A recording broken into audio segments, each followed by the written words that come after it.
Hi friends, എൻ്റെ പേര് സാരംഗ്. പുതിയൊരു വീഡിയോയിലേക്കും മറ്റൊരു കൺസെപ്റ്റിലേക്കും എല്ലാവർക്കും സ്വാഗതം. ഞാൻ ഈ അടുത്തിടയ്ക്ക് പാലക്കാട് നെന്മാറ എൻ്റെ കസിൻ സിസ്റ്ററുടെ വീട്ടിൽ വന്നപ്പോൾ ഇവിടെ അടുത്ത് കുറച്ച് സ്ഥലങ്ങളൊക്കെ കറങ്ങിയായിരുന്നു. കൊല്ലങ്കോട്, സീതാർകുണ്ട് വെള്ളച്ചാട്ടമൊക്കെ പോയി. കൂടെ ഇവിടെ പോത്തുണ്ടി ഡാമും വിസിറ്റ് ചെയ്തിരുന്നു.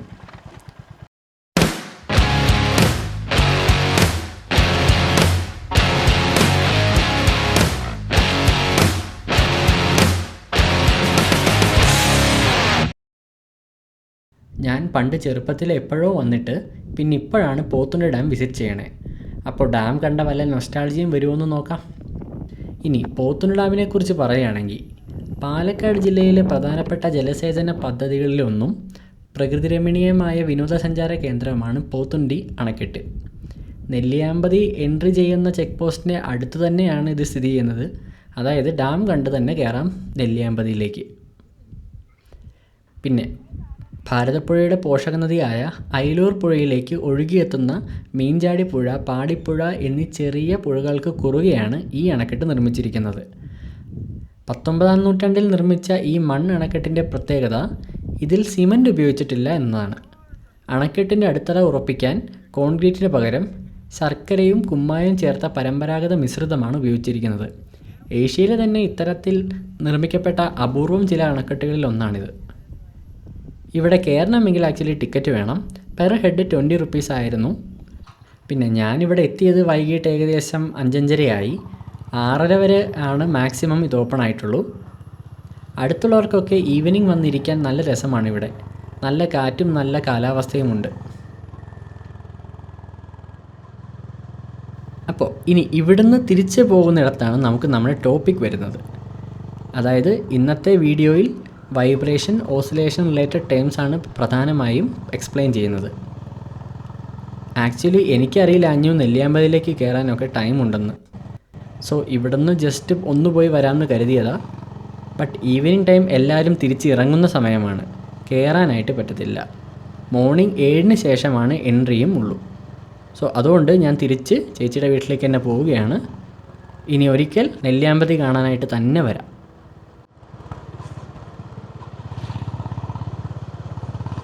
ഈ വീഡിയോയിൽ ഒരു ഡാമിൻ്റെ യൂസും വർക്കിങ്ങും ഒക്കെ എക്സ്പ്ലെയിൻ ചെയ്യാമെന്ന് കരുതുന്നു. കാരണം കിട്ടിയിരിക്കുന്ന സിറ്റുവേഷൻ അനുസരിച്ച് കൺസെപ്റ്റും കൂടെ പറഞ്ഞു പോയി കഴിഞ്ഞാൽ നമുക്ക് ആ എക്സാമ്പിൾ കാണുകയും ചെയ്യാമല്ലോ ലൈവായിട്ട്. അപ്പോൾ പെട്ടെന്ന് തന്നെ പറഞ്ഞു പോകാം, കാരണം ഇന്നത്തെ ടോപ്പിക് ശരിക്കും ഇതല്ല.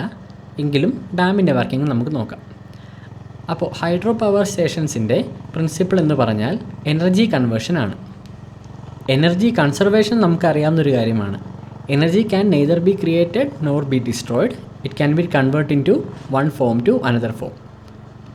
സോ ഡാമിൻ്റെ കേസിലും ഒരു എനർജി മറ്റൊരു എനർജിയാക്കി മാറ്റുകയാണ് ചെയ്യുന്നത്. അതായത് കെട്ടി നിർത്തിയ ഡാമിൻ്റെ വെള്ളത്തിൽ ഹൈ എമൗണ്ട് ഓഫ് പൊട്ടൻഷ്യൽ എനർജിയാണ് സ്റ്റോർ ആയിരിക്കുന്നത്. ഡാമിൻ്റെ സൈസ് കണ്ടാൽ ഊഹിക്കാവുന്നതേ ഉള്ളൂ എത്രത്തോളം ഉണ്ടാകുമെന്ന്. ആ ഒരു പൊട്ടൻഷ്യൽ എനർജി കൈനറ്റിക് എനർജിയായി മാറ്റുകയാണ് ഇതിൻ്റെ ഫസ്റ്റ് സ്റ്റെപ്പ്. ഒന്നും ചെയ്യണ്ട, ഇത് പവർ സ്റ്റേഷനിലേക്ക് പോകുന്ന പൈപ്പിൻ്റെ വാൽവ് ഒന്ന് തുറന്നു വിട്ടാൽ മതി. സോ ഒഴുകിയെത്തുന്ന വെള്ളത്തിലാണ് കൈനറ്റിക് എനർജി സ്റ്റോർ ആയിരിക്കുന്നത്. ആ ഒഴുകുന്ന വെള്ളം കൊണ്ട് ടർബൈൻ കറക്കി അത് മെക്കാനിക്കൽ എനർജി ആക്കുകയും അത് വെച്ച് ഇലക്ട്രിസിറ്റി ജനറേറ്റ് ചെയ്യുകയും ചെയ്യുന്നു. ഒഴുകുന്ന വെള്ളത്തിൻ്റെ എമൗണ്ടും അതിൻ്റെ വെലോസിറ്റിയും ഡിപ്പെൻഡ് ചെയ്ത് വേണ്ട അളവിൽ ഇലക്ട്രിസിറ്റി ജനറേറ്റ് ചെയ്യാവുന്നതേ ഉള്ളൂ. സോ അതാണ് ഡാമിൻ്റെ യൂസ്. അപ്പോൾ വ്യൂ ഒക്കെ കൊള്ളാം, നന്നായിട്ടുണ്ട്.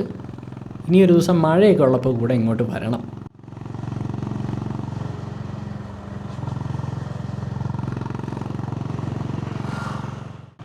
അപ്പോൾ ഇന്നത്തെ വീഡിയോയിൽ കഴിഞ്ഞ തവണ മെൻഷൻ ചെയ്ത, അതായത് പാർട്ട് 5-ൽ മെൻഷൻ ചെയ്ത ചില ടേംസിൻ്റെ എക്സ്പ്ലനേഷനാണ് പറയാൻ ഉദ്ദേശിക്കുന്നത്. അതായത് പാർട്ട് 5-ൽ ഞാൻ ഓസിലേഷൻ, വൈബ്രേഷനെ കുറിച്ചൊക്കെ കുറേ മെൻഷൻ ചെയ്തിരുന്നു. ഒരു ബോഡി മൊത്തത്തിൽ അങ്ങോട്ടും ഇങ്ങോട്ടും ഒരു സെൻറ്റർ മെയിൻ പൊസിഷന് എബൌട്ടായിട്ട് മൂവ് ചെയ്താൽ അത് ഓസിലേഷനും, ഒരു ബോഡിയുടെ ഒരു പാർട്ട് മാത്രം ഫിക്സ് ചെയ്ത് ബാക്കിയുള്ള പാർട്ട് ഒരു മെയിൻ പൊസിഷന് എബൌട്ടായിട്ട് മൂവ് ചെയ്താൽ അത് വൈബ്രേഷനും ആകുന്നു. എക്സാമ്പിളായി പറഞ്ഞത് സിമ്പിൾ പെൻഡുലം ആയിരുന്നു. അതിൻ്റെ ബോബ് ഓസിലേഷനും simple pendulum as a whole അത് വൈബ്രേഷനും ആകുന്നു. അപ്പോൾ ഒരു ഓസിലേഷൻ, വൈബ്രേഷൻ, മോഷനിൽ ഡിഫൈൻ ചെയ്യാൻ പറ്റുന്ന കുറച്ച് കാര്യങ്ങളാണ് ഫ്രീക്വൻസി, ടൈം പീരിയഡ്, ആംപ്ലിറ്റ്യൂഡ് എന്നിവ. ഇനി ഈ വൈബ്രേഷണൽ മോഷനിൽ മെൻഷൻ ചെയ്യേണ്ടാത്ത ഒരു ടേമും കൂടിയുണ്ട്, അത് വേവ് ലെങ്ത് ആണ്. അത് പറയണമെന്നുണ്ടെങ്കിൽ ഞാൻ വേവ് എന്താണെന്നൊക്കെ പറയേണ്ടി വരും. സോ തൽക്കാലം അത് ഇവിടെ മെൻഷൻ ചെയ്യുന്നില്ല. എങ്കിലും വേവിൻ്റെ കേസിൽ അപ്ലൈ ചെയ്യാൻ പറ്റുന്ന ഒരു ടേമാണ് വേവ് ലെങ്ത്. അത് നമുക്ക് പിന്നീട് എപ്പോഴെങ്കിലും പറയാം. സോ ഈ ഒരു വീഡിയോയിൽ പറയാൻ ഉദ്ദേശിക്കുന്നത് ഫ്രീക്വൻസി, ടൈം പീരീഡ്, ആംപ്ലിറ്റ്യൂഡ് എന്നീ ടേമുകളാണ്.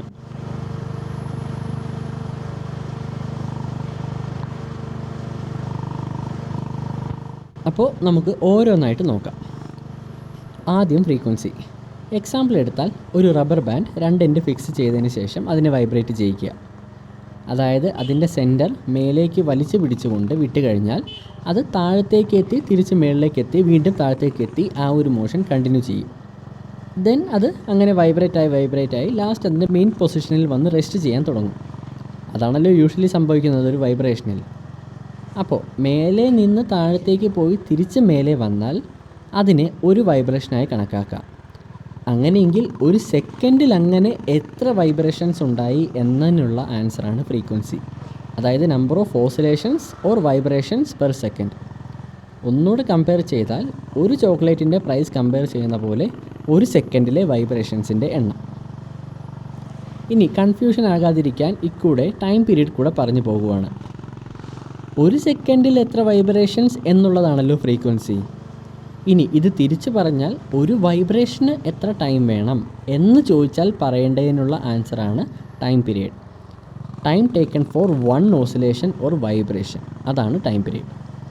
മിഠായി കണക്ക് പറഞ്ഞാൽ 2 ചോക്ലേറ്റിന് 10 രൂപയാണെങ്കിൽ ഒരെണ്ണത്തിന് എത്ര എന്ന് ചോദിച്ചാൽ കിട്ടുന്നത് ഫ്രീക്വൻസിയും 5 രൂപയ്ക്ക് എത്ര എണ്ണം കിട്ടും എന്ന് ചോദിച്ചാൽ കിട്ടുന്നത് ടൈം പീരീഡുമാകുന്നു. നമുക്കിനി എക്സാമ്പിൾസ് നോക്കാം. ഒരു സെക്കൻഡിൽ സപ്പോസ് ഒരു വൈബ്രേഷൻ ഉണ്ടായാൽ ഫ്രീക്വൻസി 1, ടൈം പീരീഡ് 1. അതായത് ഒരു സെക്കൻഡിൽ ഒരു വൈബ്രേഷൻ, അതുകൊണ്ട് തന്നെ ഫ്രീക്വൻസി 1, ടൈം പീരീഡ് 1. ഇനി ഒരു സെക്കൻഡിൽ 2 വൈബ്രേഷൻ ഉണ്ടായാലോ? Frequency 2, time period 0.5. ഒന്നാലോചിച്ചേ, ഒരു സെക്കൻഡിൽ 2 വൈബ്രേഷൻ ആയതുകൊണ്ടാണ് ഫ്രീക്വൻസി 2. ഇനി ടൈം പീരീഡ് കണ്ടുപിടിക്കാൻ ടൈമിനെ വൈബ്രേഷൻ്റെ എണ്ണം കൊണ്ട് ഡിവൈഡ് ചെയ്യുക. അതായത് ടൈം പെർ വൈബ്രേഷൻ എന്ന് ചുരുക്കി പറയാം. സോ ഒരു second divide by 2 vibration which is equal to 0.5 second. ഇവിടെ ടൈം പീരീഡ് ആയതുകൊണ്ട് ടൈമിൻ്റെ യൂണിറ്റ് തന്നെയാണ് ടൈം പീരീഡിലും വരുന്നത്.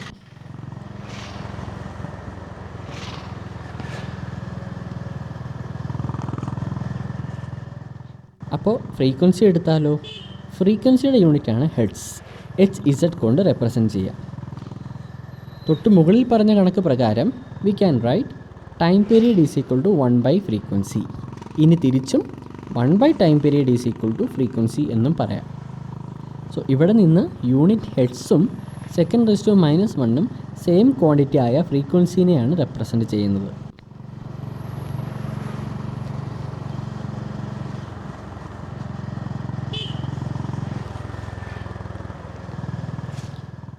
ഫ്രീക്വൻസിയും ടൈം പീരീഡും മനസ്സിലായെന്ന് കരുതുന്നു. അടുത്ത ടേമാണ് ആംപ്ലിറ്റ്യൂഡ്. ഓസിലേഷനും വൈബ്രേഷനും ഒരു റെസ്റ്റിംഗ് പൊസിഷൻ അല്ലെങ്കിൽ ഒരു മീൻ പൊസിഷൻ ഉണ്ടെന്ന് ഓൾറെഡി പറഞ്ഞിരുന്നു. അത് നമ്മൾ വൈബ്രേറ്റ് ചെയ്യിക്കുമ്പോൾ ഒരു എക്സ്ട്രീം എൻഡിലേക്ക് അതിനെ കൊണ്ടുപോയാണ് റിലീസ് ചെയ്യുന്നത്, ഒരു ഊഞ്ഞാൽ പോലെ. ദെൻ അത് ഓപ്പോസിറ്റ് സൈഡിൽ എക്സ്ട്രീം എൻഡിലേക്ക് പോയിട്ട് തിരിച്ചു വരുന്നു. അങ്ങനെയാണല്ലോ ഒരു വൈബ്രേഷൻ അല്ലെങ്കിൽ ഒരു ഓസിലേഷൻ നടക്കുക. ഓരോ ഓസിലേഷൻ അല്ലെങ്കിൽ വൈബ്രേഷൻ്റെയും ഈ എക്സ്ട്രീം എൻഡിലേക്ക് മീൻ പൊസിഷനിൽ നിന്നുള്ള ഡിസ്റ്റൻസ് ആണ് ആംപ്ലിറ്റ്യൂഡ് എന്ന് വിളിക്കുന്നത്. So distance between mean position and the extreme ends of A oscillation or vibration, അതാണ് ആംപ്ലിറ്റ്യൂഡ്. അത് ഡിസ്റ്റൻസ് ആയതുകൊണ്ട് തന്നെ യൂണിറ്റ് നമുക്ക് മീറ്ററിൽ പറയാം. ഇതുകൂടാതെ വേവ് ലെങ്ത് പോലെയുള്ള ടേംസ് കൂടെ വേണമെങ്കിൽ ഇതിൻ്റെ ഒപ്പം ചേർക്കാം. ബട്ട് ഞാനിത് പറഞ്ഞാൽ വേവ് എന്താണെന്നൊക്കെ പറയേണ്ടി വരും. അപ്പോൾ നേരത്തെ പറഞ്ഞ പോലെ ഒരു ഷോർട്ട് വീഡിയോ ആവില്ലത്. സോ അത് വേവ് എന്ന കൺസെപ്റ്റ് എക്സ്പ്ലെയിൻ ചെയ്യുമ്പോൾ പറയാം. അപ്പോൾ ഓസിലേഷനിലും വൈബ്രേഷനിലും വേണ്ട ടോപ്പിക് എന്ന് പറഞ്ഞാൽ ഇപ്പോൾ പറഞ്ഞ ഫ്രീക്വൻസി, ടൈം പീരീഡ്, ആംപ്ലിറ്റ്യൂഡ് എന്നിവയാണ്.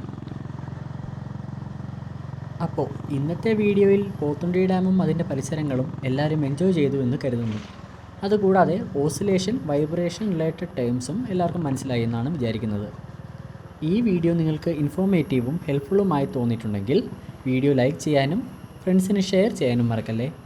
ഓൾസോ വീഡിയോയിൽ കമൻറ്റ് ചെയ്ത് ഫീഡ്ബാക്കും അറിയിക്കുമല്ലോ. ഇതുപോലെ ഒരു നല്ല റൈഡ് വ്യൂവിൽ ഇൻഫോർമേറ്റീവ് കണ്ടൻറ്റ് പഠിക്കാനും മനസ്സിലാക്കാനുമായി ഈ ചാനലിനെ സബ്സ്ക്രൈബ് ചെയ്ത് സപ്പോർട്ട് ചെയ്യാനും മറക്കല്ലേ.